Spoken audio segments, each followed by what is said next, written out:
എന്നതാണ് വസ്തുത. അതുകൊണ്ട് UDF അവകാശപ്പെടുന്നത് പോലെ അവിടെ വിജയിച്ച് കയറാൻ UDFിന് കഴിയുമെന്ന് ഏറെക്കൂടെ ഇടത് കേന്ദ്രങ്ങൾ ഉറപ്പിച്ചു എന്ന് വേണം നമുക്ക് മനസ്സിലാക്കാൻ. UDFിൻ്റെ ആത്മവിശ്വാസത്തിൽ കടമുണ്ട്. എന്നാൽ ഭൂരിപക്ഷം സംബന്ധിച്ച അവരുടെ അവകാശവാദങ്ങൾ പൊളിയും. ഏറെ 5000-ൽ താഴെ പോലും ആ ഭൂരിപക്ഷം താണാലും അത്ഭുതപ്പെടേണ്ടതില്ല എന്ന് വേണം മനസ്സിലാക്കാൻ. ഇനി ഈ തെരഞ്ഞെടുപ്പിൽ മനസ്സിലാക്കാനുള്ള മറ്റൊരു ട്രെൻഡ്, ഇതുവരെയുള്ള കണക്ക് പരിശോധിക്കുമ്പോൾ UDF ഇടതുപക്ഷ വോട്ടുകൾ ഒരുപോലെ ചോർത്തിയിട്ടുണ്ട് അൻവർ.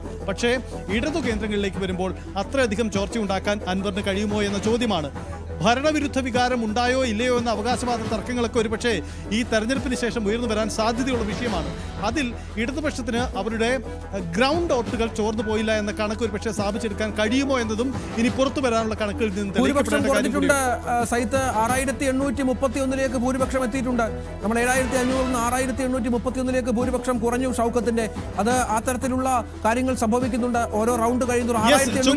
ചുങ്കത്തറയിൽ വലിയ പ്രതീക്ഷ വേണ്ട UDFിന് എന്നുള്ളതാണ് സാഹചര്യം.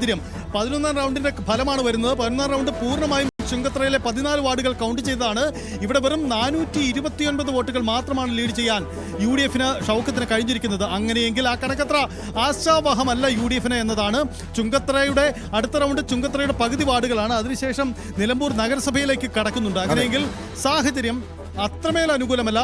അതിന്റെ അർത്ഥം ഭൂരിപക്ഷം ഇനിയും കുറയാൻ ഒരു പക്ഷേ സാധ്യതയുണ്ട് എന്ന് വേണം മനസ്സിലാക്കാൻ. 12ാം റൗണ്ട് എത്തുമ്പോൾ ചുങ്കത്തറയും അതിനുശേഷം നിലമ്പൂർ കൂടിയാണ് എണ്ണുക. ചുങ്കത്തറ മൊത്തം 34 ബൂത്തുകളാണ് ഉള്ളത്. അത് എണ്ണിക്കഴിയുമ്പോൾ 12ാം റൗണ്ടിൽ 7 ബൂത്തുകൾ നിലമ്പൂർ നഗരസഭയുടേതുണ്ട് എന്നുകൂടി ചേർത്ത് വെക്കണം. അങ്ങനെ വരുമ്പോൾ ഇപ്പോൾ ചുങ്കത്തറയിൽ എത്തുമ്പോൾ അല്പമൊന്ന് ഭൂരിപക്ഷം കുറയുന്നുണ്ടോ എന്ന സംശയം കൂടിയുണ്ട്. 6831 ഇപ്പോൾ അൻവറിന്റെ ഭൂരിപക്ഷം എത്തിയിരിക്കുന്നത്.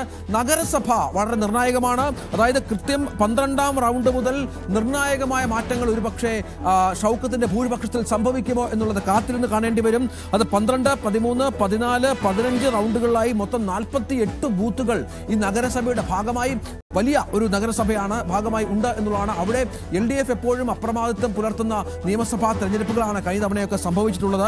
അവിടെ എന്ത് സംഭവിക്കുമെന്നുള്ളത് കാത്തിരുന്ന് കാണേണ്ടി വരും. നഗരസഭയിൽ LDF നമുക്കറിയാം 14,011 വോട്ടുകൾ 2016 നേടിയ സ്ഥലമാണ്.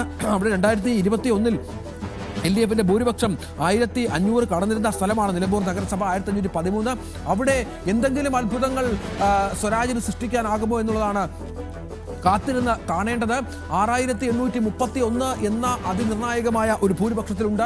നേതാക്കൾ തുടർച്ചയായി മാധ്യമങ്ങളെ കാണുന്നത് ഏതാണ്ട് വിജയം ഉറപ്പിച്ച മട്ടാണ്. നേരത്തെ പറഞ്ഞതുപോലെ 10,000-ന് മുകളിലേക്ക് ഒരു ഭൂരിപക്ഷമൊക്കെ UDF കേന്ദ്രങ്ങൾ പ്രതീക്ഷിച്ചിരുന്നുവെങ്കിലും അത്രയും എത്തിയില്ലെങ്കിലും എന്തായാലും 8,000 കടന്നു. ആര്യാടൻ ഷൗക്കത്തിന്റെ ഭൂരിപക്ഷം 8,000 കടന്നു. 10,000-ലേക്ക് കടക്കുകയാണോ സജിത്ത്? എന്താണ് പ്രതീക്ഷിക്കേണ്ടത്? 8,000 എന്നത് ചുങ്കത്തറയുടെ അടുത്ത റൗണ്ടിലേക്ക് വരുമ്പോൾ 12ാം റൗണ്ടിന്റെ കണക്ക് പൂർണ്ണമാവുമ്പോൾ എന്ന് വേണം നമുക്ക് മനസ്സിലാക്കാൻ. അത് 8,000-ലേക്ക് ഉയർന്നു എന്നത് വീണ്ടും ഭൂരിപക്ഷം ഉയർത്തി എന്നതിന്റെ സൂചനയാണ്. വരുന്ന റൗണ്ടുകൾ നിർണായകമാണ്. കാരണം നിലമ്പൂർ നഗരസഭ പറയാൻ പോകുന്ന രാഷ്ട്രീയമായിരിക്കും ഷൗക്കത്തിന്റെ ഭൂരിപക്ഷത്തിൽ ഇനി നിർണായകമാവുക. അതുകൊണ്ട് തന്നെ